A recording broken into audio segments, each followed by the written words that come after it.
Well, the BBC is facing a storm over its reporting of US President Donald Trump after a leaked internal review accused the public broadcaster of completely misleading viewers with a heavily edited video. As the controversy deepens, the White House, already locked in battle with much of the American media, is turning up the heat on the British national broadcaster. Here's how the footage looked before and after the BBC edit. We're going to walk down to the Capitol, and I'll be there with you, and we fight. We fight like hell. We're going to walk down to the Capitol, and we're going to cheer on our brave senators and congressmen and women. Joining me now from London is TalkTV host Mark Dolan. Mark, who's getting sacked for this? Well, if only heads would roll. At the moment, the Director General is still in post. In fact, he's in hiding, as are the Board of Governors of the BBC.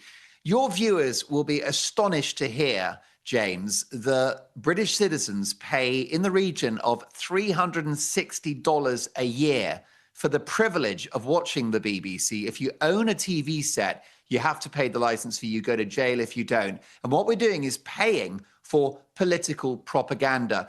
Some on the left have suggested that this was an oversight, it was an error in the edit. Far from it. This was politically motivated, and the proof of that is that the two parts of Trump's speech were many minutes apart, in the region of 40 minutes apart, and they used some background footage to cover the edit points so that viewers would be under the illusion that Trump had made those remarks sequentially. It's a huge scandal. It's a diplomatic incident because now the White House has stepped in and are describing our national state broadcaster as fake news BBC. And James, who could disagree with them?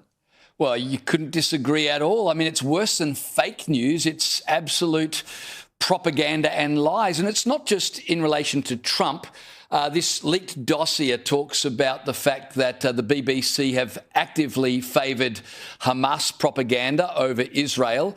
And even in the reporting of things like gender ideology, they have manipulated reporting so that it's very one-sided. How big, I mean, we can sit here and be all outraged by it. How big is this scandal in the UK? And is it the sort of thing that will result in dramatic change at the BBC, or will it ultimately just sort of be brushed over and we'll just move on and the same thing will keep happening? No, I think, James, that the BBC is dying a slow death. First of all, the aforementioned license fee, which is a colossal amount of money, is no longer justified. It's the network, the BBC Radio TV, is institutionally left-wing. It is absolutely in the grip of woke ideology, and the public have had enough of it. They don't want to pay to be lectured, and they don't want to pay for, as you've rightly described, material and footage, which is propaganda, which is a pack of lies. So first of all, the funding model for the BBC is in peril.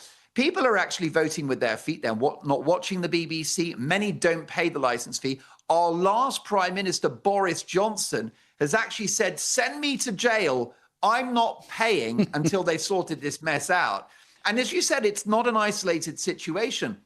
You've got the gender ideology which is being peddled, which is social engineering. So they've had lots of storylines in the soap operas about how great it is to be trans. Fine. Listen, James, it's a free country. You know, if you're a guy and you want to identify as Sheila rather than Bob, then good luck to you. But what you can't have is the BBC peddling a narrative that somehow, you know, this is public opinion, that there are 100 genders and that you can wake up in the morning and decide, I'm a lady today. Now, that's the messaging of the BBC. That's completely wrong. And gender critical feminists, those are the people who think there are just two sexes, they've been silenced. Yeah.